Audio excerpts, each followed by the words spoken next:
খুলনাবাসীর পক্ষ থেকে, তাওহীদি জনতার পক্ষ থেকে, আতিক ফাউন্ডেশনের পক্ষ থেকে নারায়ে তাকবীর। সবাই লাইট উঁচু করে দেখিয়ে দেন।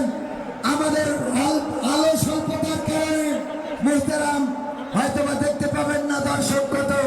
এখন এই লাইট চালানোতে উনি বুঝতে পারছেন লাখো লাখো তাওহীদি জনতার যে ঢল নেমেছে, এটা ইতিহাস সৃষ্টি করেছে। এই ধাক্কা ধাক্কি আমি জানি এগুলো ভালোবাসার ধাক্কা ধাক্কি, এজন্য আমি সহ্য করে নিই। এগুলো যে ভালোবাসার ধাক্কা ধাক্কি এটা আমরা বুঝি। পৃথিবীর কোন আইন সিকিউরিটি প্রোটোকল দিয়ে এটা মানানো যাবে না, কারণ এটা তো ভালোবাসা। লাভ লাভ কোন আইন কানুন